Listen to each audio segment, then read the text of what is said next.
Certo dia, na praia com minha irmã e uma prima, brincamos de tirar tarô usando o chat GPT.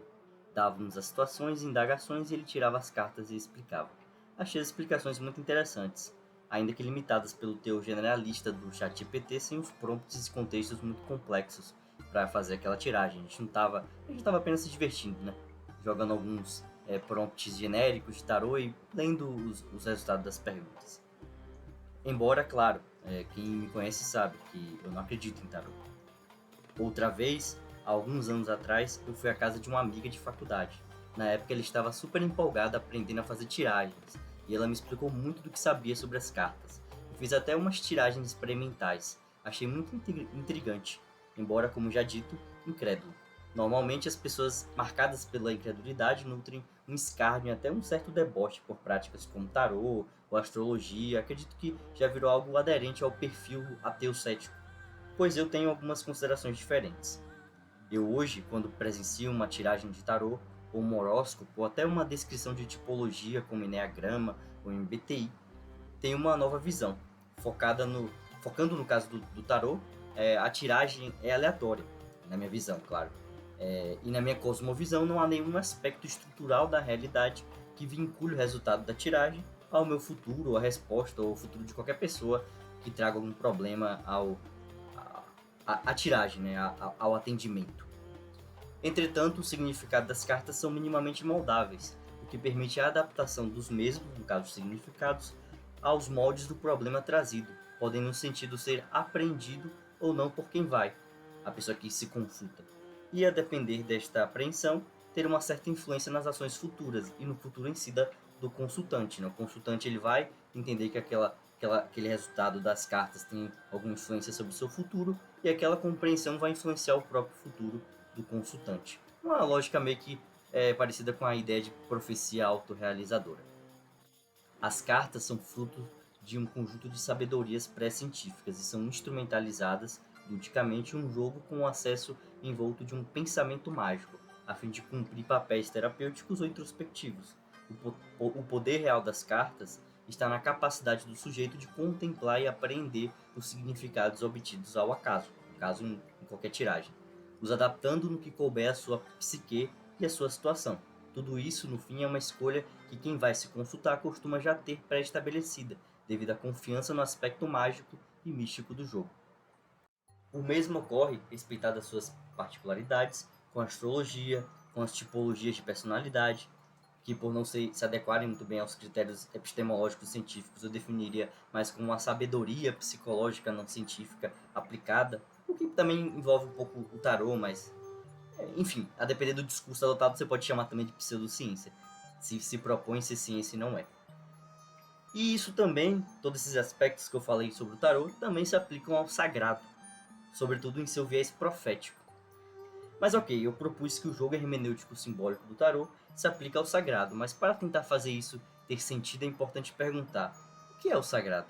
Nesse ponto, vou ficar com a definição obtida da leitura do prefácio do livro The Quest: History and Meaning in Religion, do fenomenólogo Mircea Eliade, e de algumas leituras esporádicas ao Dossiê Sagrado, também chamado de Sacred Canopy, do Peter Berger. Para mim, lembrando que isso é uma definição minha a partir da leitura desses textos que eu coloquei, então não é uma definição do autor em si, mas é muito próxima de alguns, claro. Voltando, para mim, o sagrado é um elemento integrante na estrutura da consciência, algo como uma categoria hermenêutica de elementos da realidade que recebe símbolos e significados advindo da cultura e cria conjecturas abstratas que são, então, projetadas sobre a realidade e, entre aspas, devolvidas verbalmente à cultura. Essa imagem aqui ilustra muito bem o que, é que eu estou falando, né? Ela mostra muito bem a relação entre a cultura, o sagrado, a consciência.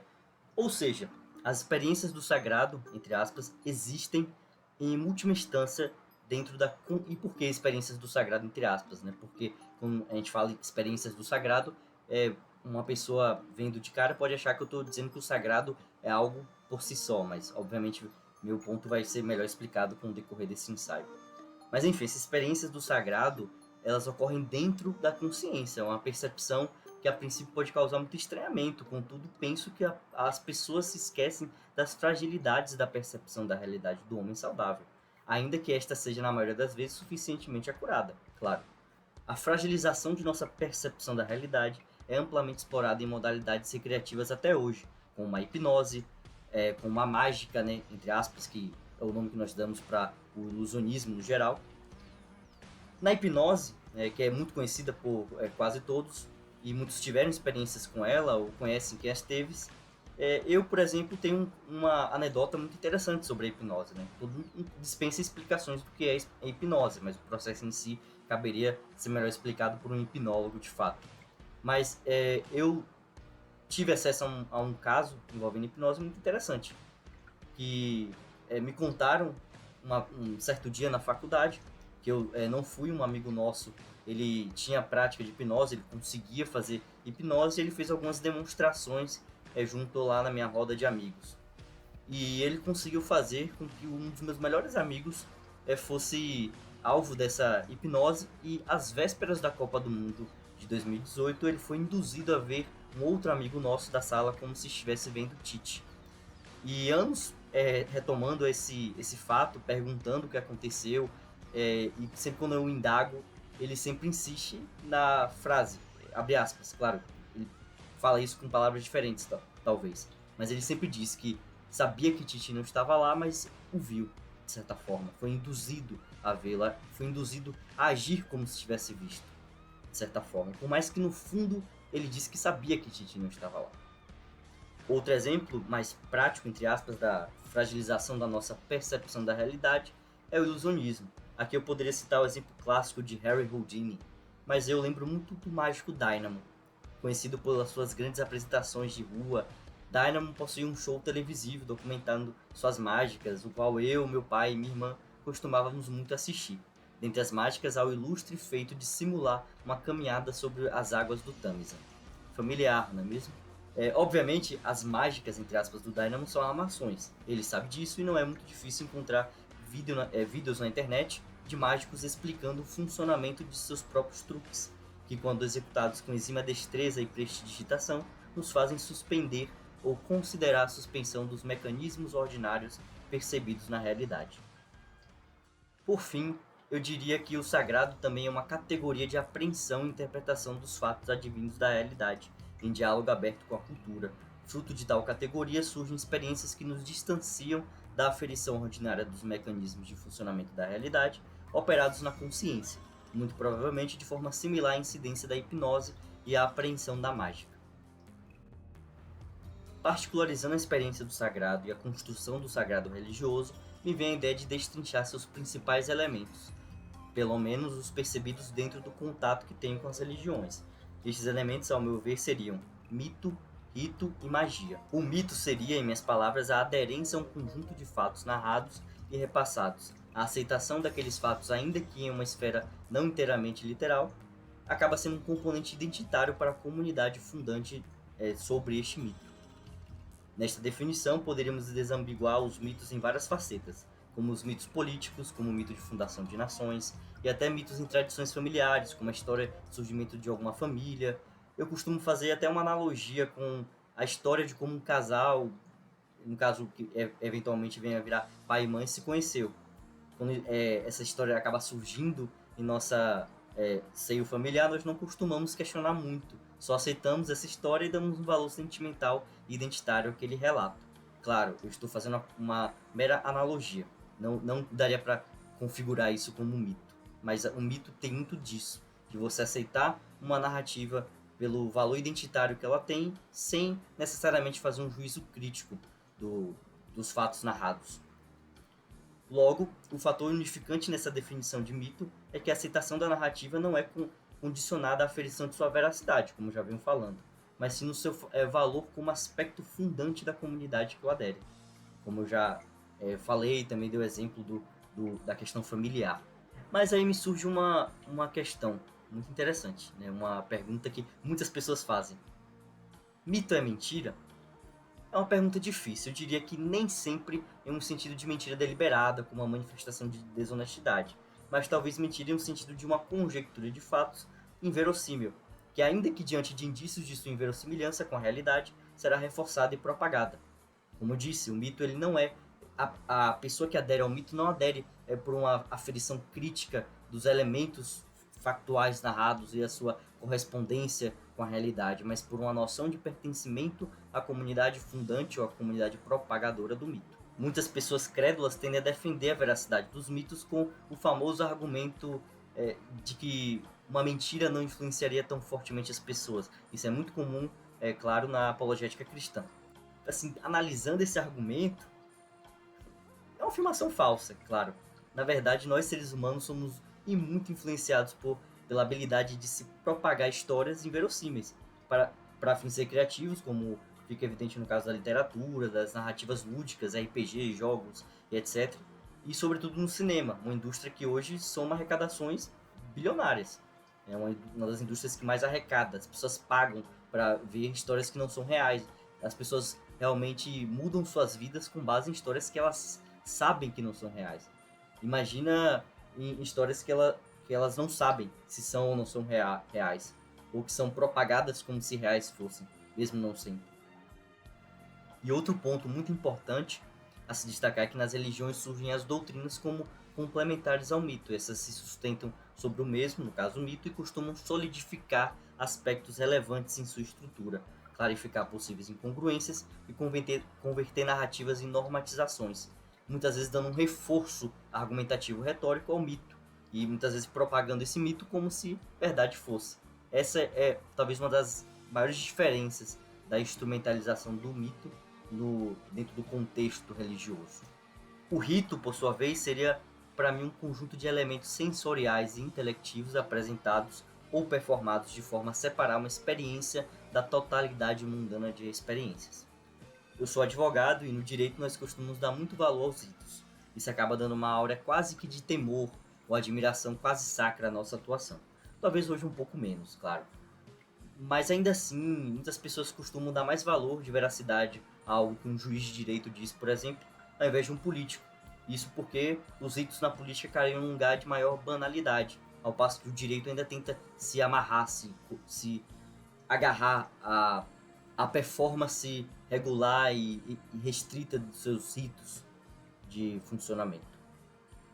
No sagrado, o rito, em minha definição, seria todo um conjunto em prol quase que deliberado de separação do ambiente sagrado do ambiente mundano no caso. Seja traços arquitetônicos, símbolos, trabalhos artísticos, vestimentas, palavras, gestos e músicas.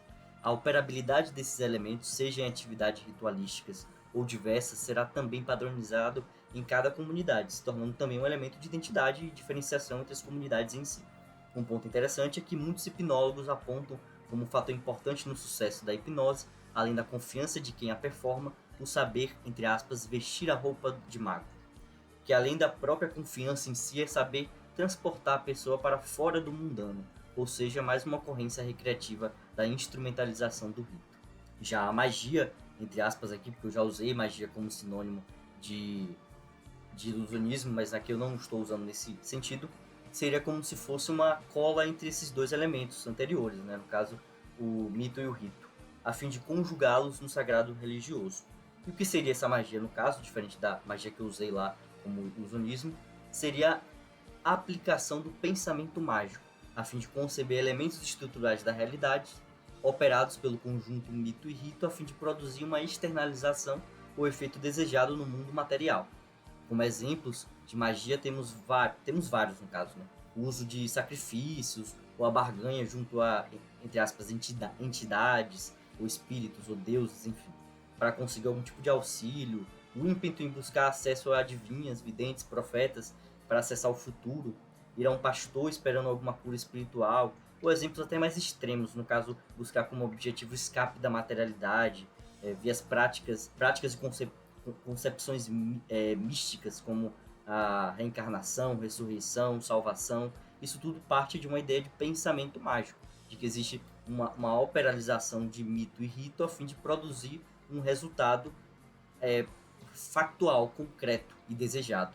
Claro, adotando o meu viés materialista, a concepção de elementos estruturais da realidade, entre aspas, no geral, né, a vontade dos deuses, fictícios, ou seja, esses elementos estruturais da realidade, em uma visão metodologicamente materialista, esses elementos são fictícios, operados pela dia de mito e rito, ou seja, você entende que há estruturas integrantes à realidade que se conjugam, se operam com base nessa dia de mito e rito. No caso, a vontade dos deuses. Por exemplo, nas religiões antigas, você fazia sacrifícios esperando ter algum tipo de influência na vontade dos deuses. Essa expectativa seria o pensamento mágico, claro. Por fim, para mim restam conclusões muito óbvias. O sagrado se manifesta apenas em dimensão intersubjetiva, irrepetível e quase não documentável. O sagrado opera a partir da relação entre mito, rito e magia, produzindo efeitos e experiências similares às demais tipos de experiências induzidas recreativamente, como eu já falei, hipnose, ilusionismo e o storytelling, né? Histórias que a gente sabe que não são verdadeiras, ou às vezes a gente tem dúvidas, mas acabam integrando a nossa ideia de identidade e tendo um valor sentimental muito forte pra gente. Além de que, claro, o sagrado ele clama para si acesso ao absoluto, ao objetivo, ao verdadeiro, mas o seu conteúdo é extremamente determinado pela cultura. No Brasil, o sagrado é receptáculo, majoritariamente falando, de Jesus Cristo, o, entre aspas, Deus Trino encarnado. Na Arábia Saudita, é majoritariamente, claro, receptáculo do, entre aspas, uno indivisível Alá, sob o intermédio do seu profeta Maomé. Já na Índia, o sagrado pode ser receptáculo de nenhum dos dois, ou até de ambos, mas obviamente com uma mensagem bem diversa.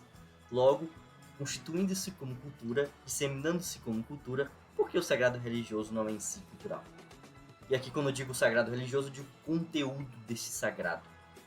Quando eu paro para pensar nisso, de duas alternativas, claro, entre várias alternativas, duas ficam mais palpáveis para mim. E dentre essas duas, ou o conteúdo do sagrado é todo cultural, que eu penso ser o caso, e por conseguinte o sagrado em si ele é simbólico, intersubjetivo, como eu já falei aqui, é o meu entendimento, ou outra conclusão óbvia, e pode ser, quer dizer, a alternativa, claro, né, a primeira hipótese, seria que o sagrado, ainda que existisse, o que eu não penso ser o caso, seu conteúdo atribuído, ou seja, o conteúdo desse sagrado, é praticamente irrelevante, de forma que eu penso e às vezes falo esse tipo de exemplo, vamos supor que a humanidade entrasse em crise e sobrevivesse alguém dizendo por aí que a religião dos Jedi de Star Wars fosse verdadeira. Nós, que sabemos que isso é fruto de uma obra de ficção, nós perecemos, nós fomos de Vasco. As pessoas que eventualmente aderissem a essa eventual comunidade feita por essa pessoa que sobrou e disse que a religião dos Jedi é verdade, provavelmente iria experimentar o sagrado da mesma forma, em essência, como ocorre hoje nas igrejas, sinagogas, mesquitas e centros espíritas, centros de umbanda, terreiros, etc. Né? E ela experimentaria esse sagrado, essa experiência que nós encaixamos na categoria de sagrado e provavelmente atribuiria essa experiência à, entre aspas, força, né, do Star Wars, ou aos midi-chlorians, por exemplo. Mas a gente sabe, quer dizer, nesse exemplo a gente pereceu, mas a gente sabe que que essas coisas não existem, que força e midi-chlorian foram invenções, deliberadas no caso. Por último, mas não menos importante, ainda nesse tópico, é que, segundo a minha visão, segundo esse meu modelo de entendimento, nada adianta argumentos, os famosos argumentos de experiência, né?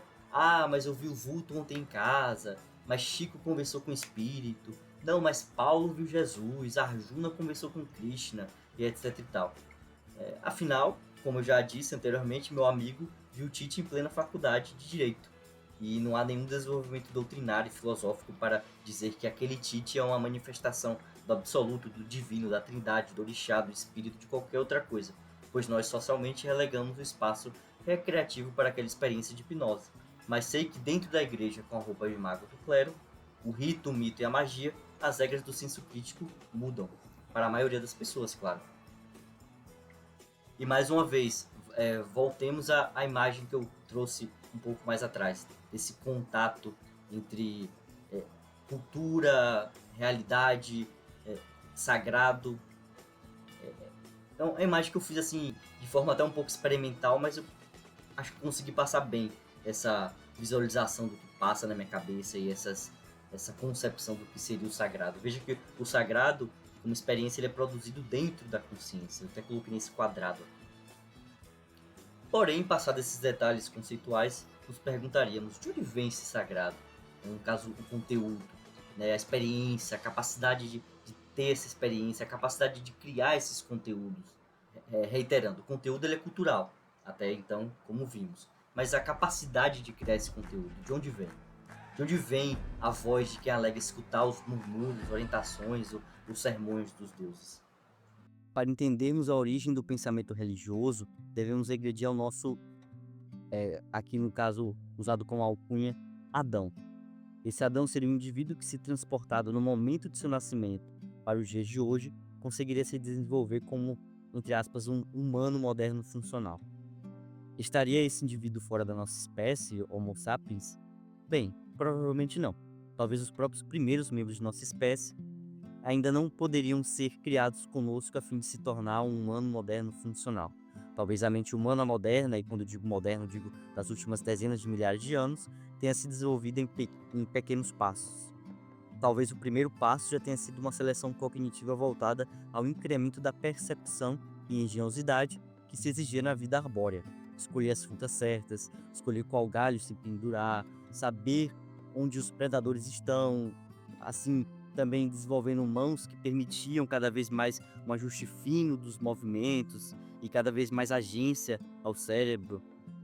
Isso é visto de forma limitada, no caso, na nossa vivência, na nossa realidade, no nosso tempo, em alguns outros macacos. Por exemplo, há macacos que estão hoje atravessando as suas, entre aspas, idades da pedra, ou seja, são macacos que conseguem ter um uso ainda que rudimentar de alguns instrumentos, às vezes pedras para poder fazer algum tipo de coisa, em paralelo, no caso do desenvolvimento humano, já vendo ainda nessa fase arborícola, um desenvolvimento de uma dimensão social, voltada a tecer relações complexas, reconhecer individualmente membros do bando, ser benquisto, partilhar de segurança e a praticidade dos números grupais. O que também é visto, em especial, entre outros primatas, os famosos grandes primatas, os nossos primos, entre aspas, no caso, por se tratar eh, de uma relação cladística, eu diria, nossos primos bonobos e chimpanzés possuem relações complexas, possuem uma dinâmica de relação,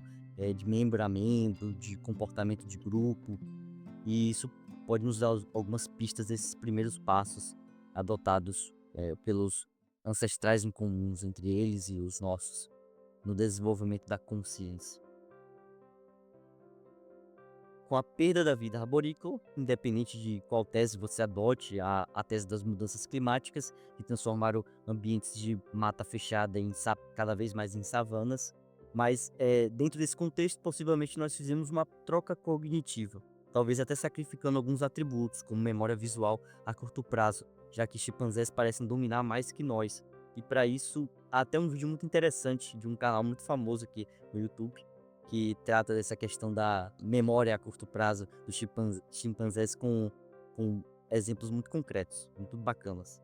Mas enfim, talvez essa troca cognitiva ocorreu em prol de fortalecer exponencialmente os atributos sociais e a engenhosidade no uso de ferramentas, aproveitando a estrutura multiarticulada das nossas mãos, primatas, e acabando tendo cada vez mais um avanço dessa engenhosidade em dominar ferramentas, e ao passo que a gente melhorava essas habilidades de ajuste fino no uso das mãos, a gente acabava dando mais agência ao cérebro e acabávamos também tendo um incremento da capacidade cerebral. Outra pressão seletiva, que provavelmente nos tornaram, entre aspas, bugs no sistema da evolução, foi a pressão por cada vez mais criar seres dependentes de uma cultura apreendida pós-nascimento. Com o aumento do cérebro, o nascimento de uma prole já ávida e previamente programada para sobreviver sozinha foi sacrificada. Sacrifício este que, evolutivamente, é bastante perigoso, mas com a nossa coesão grupal já estabelecida foi uma aposta ganha, e assim o desenvolvimento cultural, entre aspas, quebrou o tempo necessário para que nós adaptemos às diversidades, nos fazemos o ser indomável que nós somos. Nesses saltos pelo caminho, desenvolvemos o pensamento abstrato, a capacidade de dominar não só a teoria da mente, ou seja, a ideia de que existem outras mentes distintas da nossa, e do conteúdo que a nossa aprende, ou seja, o conteúdo da mente de uma outra pessoa não é o mesmo conteúdo que está na minha mente. mas também nos fez desenvolver a linguagem complexa, assim, inventando a comunicação verbal sofisticada, inventando a apreensão lógico-sistemática do mundo, a matemática, é que eu irei me filiar à corrente que a matemática é uma invenção e não uma descoberta, como outras pessoas colocam, mas obviamente isso também é uma discussão à parte. Todas essas coisas que eu mencionei são, entre aspas, tecnologias culturais. Contudo, talvez uma dessas tecnologias desenvolvida muito cedo tenha sido fundamental para esse processo todo que eu venho falando, que é a religião, claro. Uma vez que os seres humanos desenvolvem um pensamento abstrato e simbólico, não há como ver o mundo sem essas, entre aspas, lentes da abstração e a projeção dos simbolismos sobre a realidade. São como se fosse as, entre aspas, lentes kantianas, né? Quem entende a teoria de Immanuel Kant vai entender que seriam categorias implícitas do funcionamento da mente humana. Ao meu ver, partindo dessa indissociabilidade do hiperdesenvolvimento da abstração e da teoria da mente, ou seja, a capacidade de extrair de forma abstrata intenções, pensamentos externos e sentimentos complexos, que vem a projeção destas abstrações sobre o mundo natural, nascendo o firmamento do pensamento religioso, projetar na natureza a dimensão social e política do homem. O homem sapiens sapiens, ou aquele que sabe, na verdade não sabia quase nada. Essa experiência de não saber estar em um mundo, na maioria das vezes hostil, deve ter sido bem aterrorizante. Imagine como deve ter sido experienciar um terremoto nos tempos antigos, sem ter a mínima ideia do que é uma placa tectônica. Imagine o que era ver um raio caindo a 5 metros de você, ou ver ainda que ao longe as plumas incandescentes de um vulcão em erupção.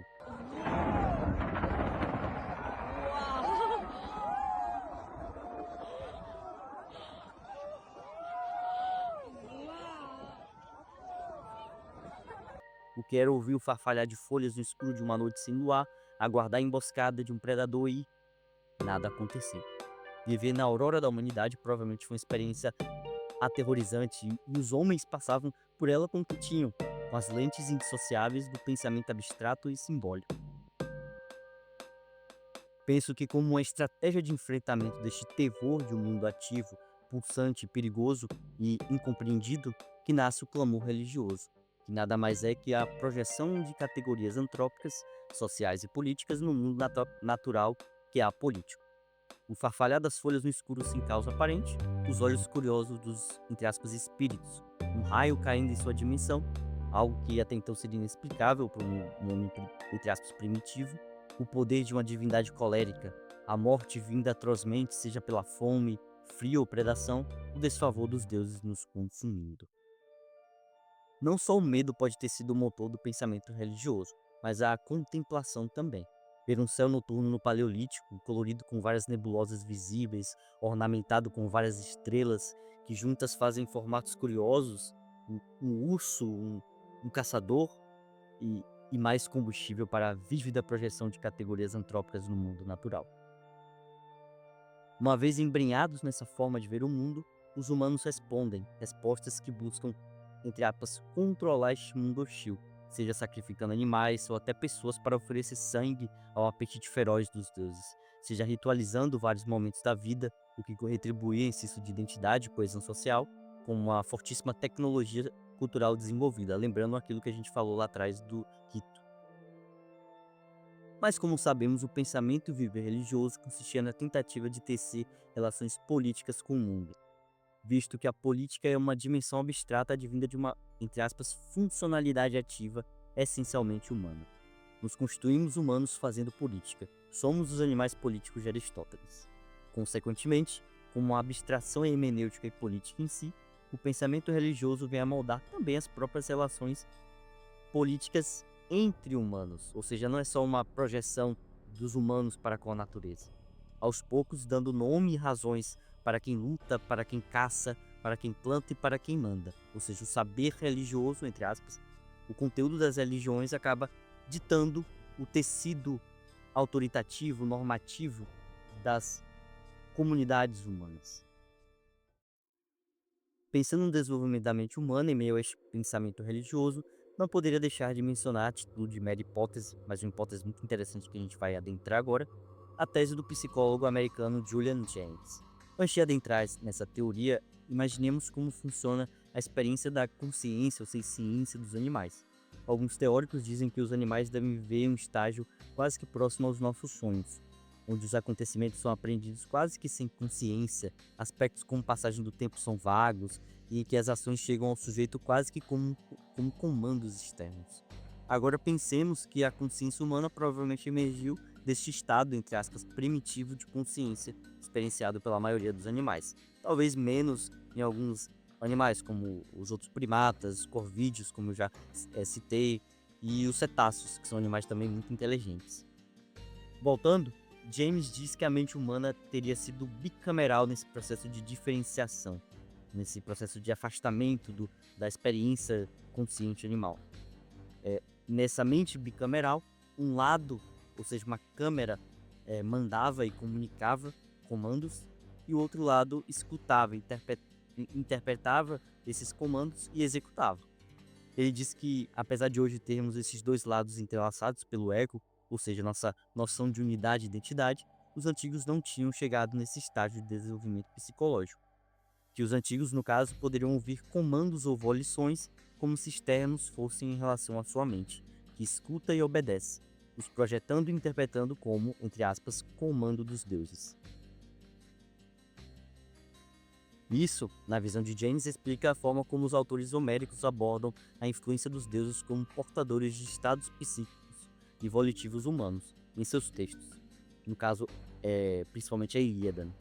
Também explicaria o porquê de os antigos muitas vezes criarem ídolos para seus deuses, que entendiam ser um receptáculo ou uma manifestação do próprio Deus. Os ídolos os ídolos governavam as cidades, recebiam honrarias e sacrifícios e até comiam, tudo organizado pelos sacerdotes, no caso. James argumenta que, em textos mais recentes, como a Odisseia, há uma mudança nessa estrutura de narrativa. Os personagens, principalmente o próprio Odisseu, aparentam ter mais uma dimensão introspectiva, pensante, planejadora, embora ainda haveria, residualmente, a ideia de que, entre aspas, espíritos poderiam alterar o estado psíquico humano. E lembrando que essa ideia ela é residual até hoje. Assim sendo, em sua tese A Consciência Humana nas Configurações Atuais, impulsionada por mudanças cada vez mais velozes, desafiadoras e por conta do desenvolvimento da linguagem escrita, teria sido formada com um colapso dessa estrutura bicameral que governava os antigos. Para James, inclusive, resquícios dessa, entre aspas, bicameralidade podem ser observados em estágios psiquiátricos severos, como a esquizofrenia não tratada.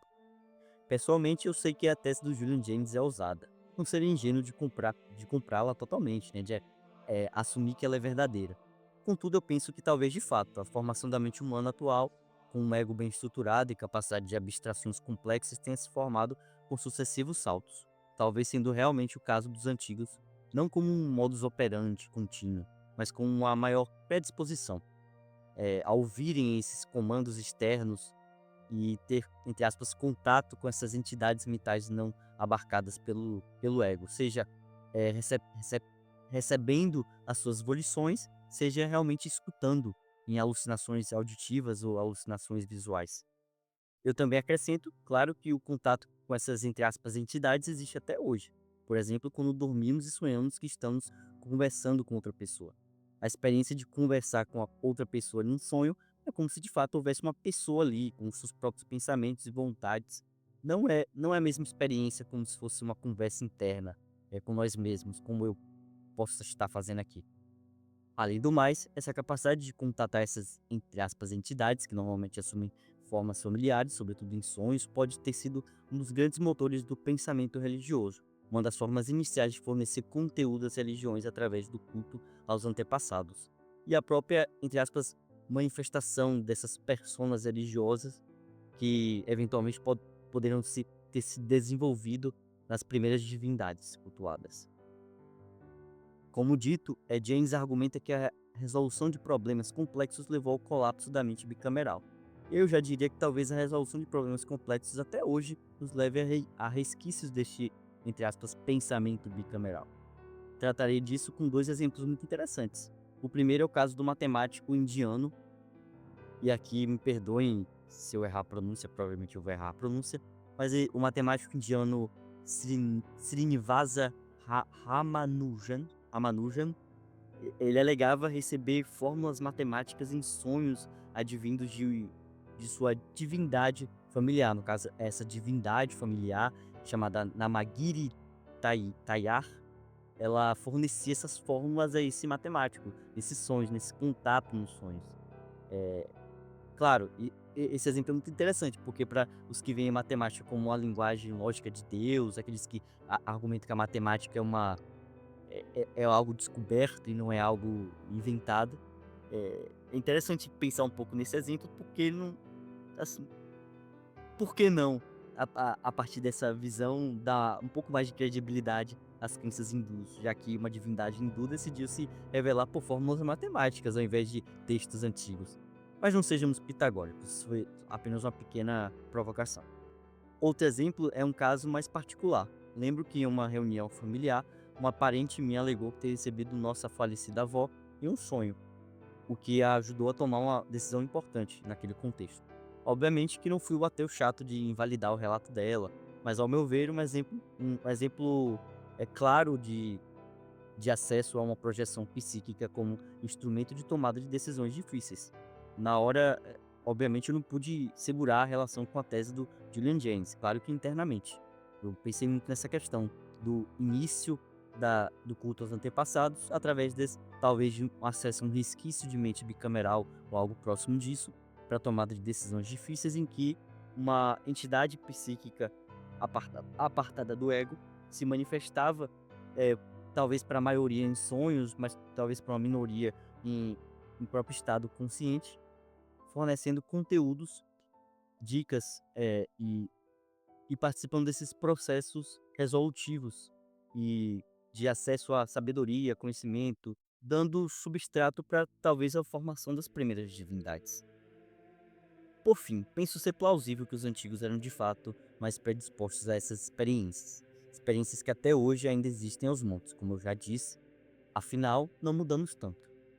Para continuar a trazer todo esse papo ao nosso dia a dia, se você for a alguma igreja, você verá que muitas pessoas que narram ter, entre aspas, escutado a voz do Espírito Santo, ou entre aspas, eu estou dando um exemplo de igreja porque, obviamente, eu vivo no Brasil, uma sociedade, né, que foi por muito tempo influenciada pelo catolicismo e hoje vem até tendo também uma forte influência do cristianismo protestante e evangélico. Mas voltando. Muitas pessoas nessas igrejas alegam escutar a voz do Espírito Santo ou receber algum comando do Espírito Santo, ou seja, uma volição, ainda que não verbal. Outros narram contato e até conversas com Jesus, enfim. Isso tudo, sempre quando eu escutava essas histórias, sempre me fascinou. Da mesma forma que eu me senti, de certa forma, fascinado e intrigado com a experiência lá da minha parente.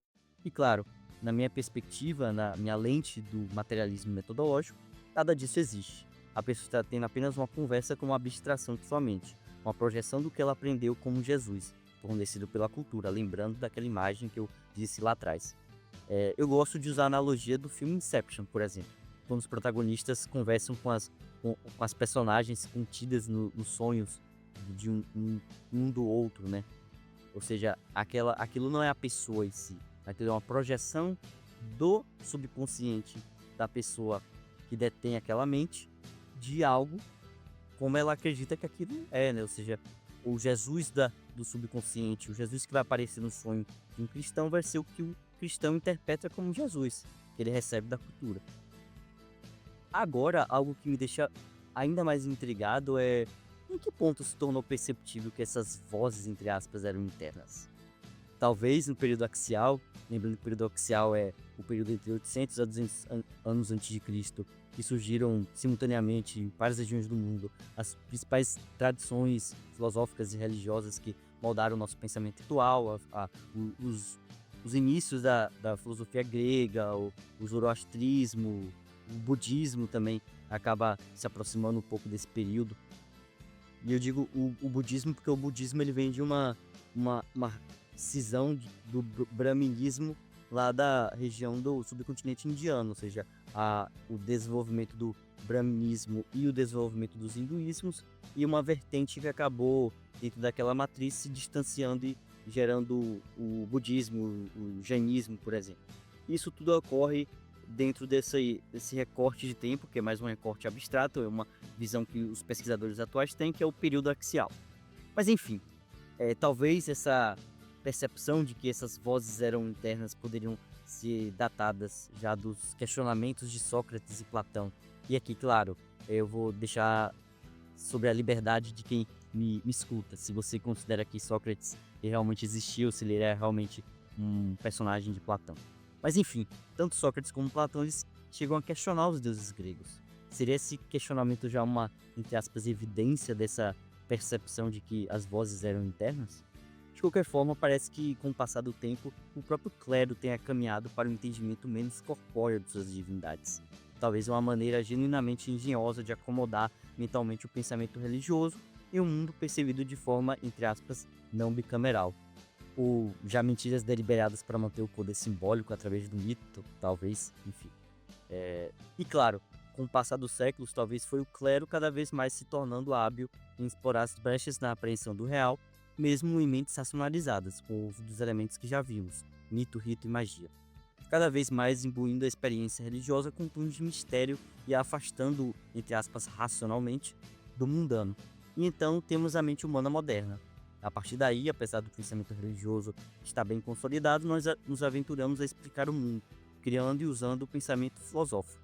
E por fim, expelindo do ventre da filosofia, inseminada pela religião, o pensamento científico, a nossa melhor ferramenta para entender sistematicamente o mundo.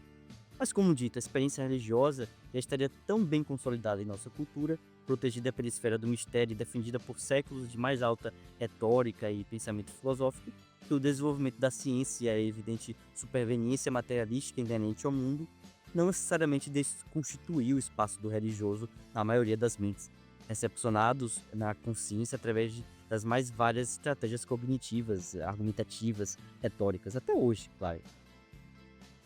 Isso tudo me faz pensar no que está escrito no Evangelho dito segundo Lucas, pela tradição, no versículo 21 do capítulo 17, onde a afirmação é atribuída a Jesus, nesse caso, que o reino de Deus estaria dentro de nós. O que isso significa? Não irei usurpar a competência de um bom exegeta. Eu não sei, de fato. Já li teses que poderiam até significar um resquício protognóstico, mas, obviamente, não vou bater o martelo nesse aspecto. Em verdade, claro que os conhecidos como gnósticos defendiam essa ideia de centelha divina dentro de nós, o que talvez viesse absorvido pela teologia ortodoxa, na ideia de, entre aspas, dons do espírito, graça comum e afins. Mas uma correlação esquisita me veio em minha mente, né, lendo essa passagem e pensando nessas questões que eu tô trazendo aqui. Que seria, e se eu ler essa passagem, claro, como um exercício hermenêutico voluntário, não como um entendimento de que seria a visão do autor. Mas e se eu lesse essa passagem como uma confissão de onde de fato está, entre aspas, Deus? Eu trouxe aqui a tese do Julian Jaynes, mas ela não é nem de longe o suficiente para resolver o, entre aspas, problema da consciência. Na verdade, indagar sobre a consciência, o que é, o que acaba sendo um reduto, um dos últimos redutos da oposição à cosmovisão materialista, ou seja, trazer esse problema da consciência, é, vem, vem sendo, vem sendo de fato, e assim, um ponto, um argumento é, convincente para que muitas pessoas deixem de assumir a cosmovisão materialista até suas últimas consequências.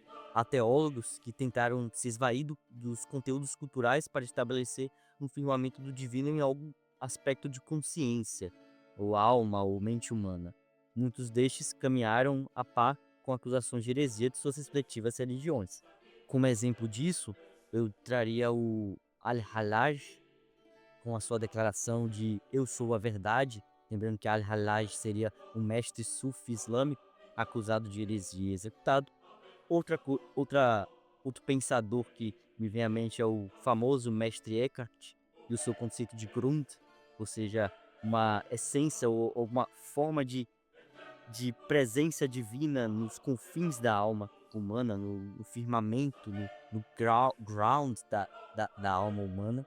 Lembrando que o mestre Eckhart, ele é um monge dominicano, acusado de heresia também, mas ele acabou sendo absolvido, ainda que ele não tenha vivido para ver essa sentença, né? Esse resultado. E até extrapolando mais um pouco nesses exemplos, eu citaria o próprio Leonardo Boff, querido dos teólogos da libertação e atualmente rechaçado pela atual ortodoxia católica. Ele tem muitos textos até disponíveis na internet facilmente para qualquer pessoa ver, que ele traz muito essa ideia de consciência um argumento teológico através do mistério da consciência, dessa pulsão humana pelo divino, por exemplo. De qualquer forma, eu entendo que você que me acompanhou até aqui, talvez não embarque nessa mesma cosmovisão ateia e naturalista que eu tenho. Mas você tem que admitir que, de alguma forma, o sutil cochicho dos deuses, esse cochicho que politicamente influenciou tanto a nossa história, muito provavelmente vem de dentro de nós mesmos. Se ele é causado por algo além ou, entre aspas, sobrenatural, fica a seu critério. Ao meu ver, é suficientemente concebível e explicável que não. Mas é, obviamente, eu não vou querer ditar nada ou impor a minha cosmovisão sobre vocês. Embora, claro, me posicionando e estabelecendo o que eu penso. Acredito que sobre isso é tudo que eu tenho a dizer, por enquanto. Muito obrigado se você chegou até aqui, ou até também se você não chegou. Muito obrigado a todo mundo que dedicou um tempo para ver esse vídeo. Deixa um like se você gostou, se inscreva para mais vídeos como estes e parecidos. Me diga o que você pensa a respeito sobre esses cochichos dos deuses, de onde eles vêm.